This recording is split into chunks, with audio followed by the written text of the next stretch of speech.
இருக்கு இதுவரைக்கும் காலகட்டத்தில் உன்னை பார்த்தாலும் 9 மாதங்கள் ஆகிவிட்டது. ஆமா இதுவரைக்கும் வராத சந்தேகம் இந்த 9வது மாதம். நீ யாரு நான் யாருன்னு சொல்ல வேண்டும். இப்ப உண்மை சொல்லுவேன். சொல்லுங்க. நான் யார் தெரியுமா? என்னுடைய நாடோ கனகமராஜ். என்னுடைய பெயரோ கனகமராஜ். ஆமா உன்னிடத்துக்கு 9 மாதங்களாக ஒரு சொல்ல மறந்து விட்டேன். எனக்கு என்ன ஆச்சு தெரியுமா? திருமணம் நடந்து முடிந்து விட்டது.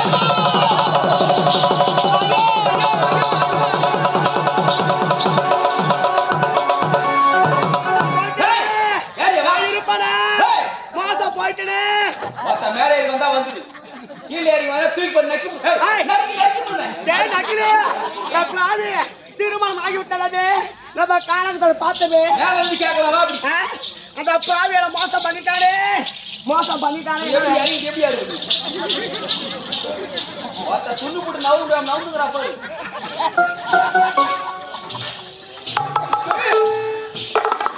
எனக்கு திருமணம் நடந்து முடிந்து விட்டது.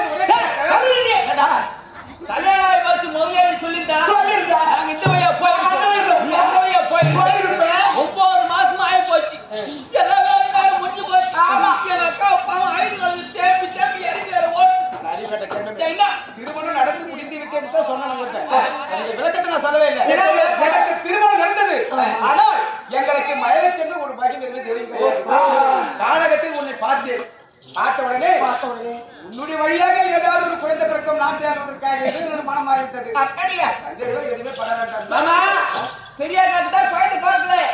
எங்க சின்ன காலத்து நல்லா குழந்தை பார்க்கும். ஒரு குழந்தை இல்ல 9 குழந்தை ஒண்ணு பார்க்கும்.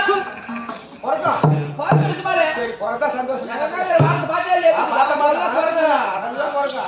ஆசைப்பட்டேன். ஆமா ஆமா ஆமா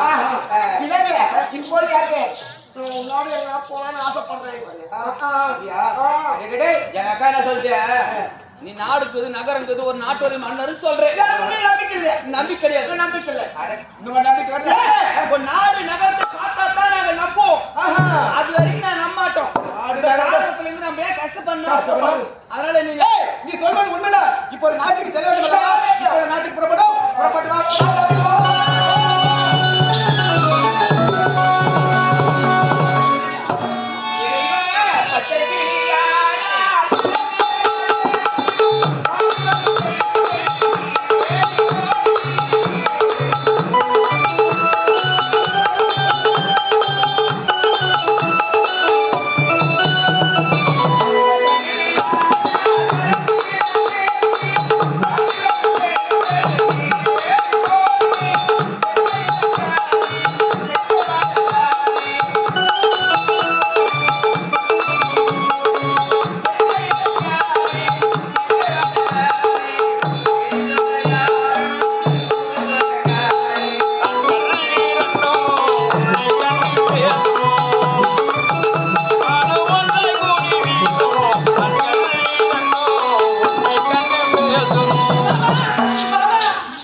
மாளிகை அப்படி சொல்லு.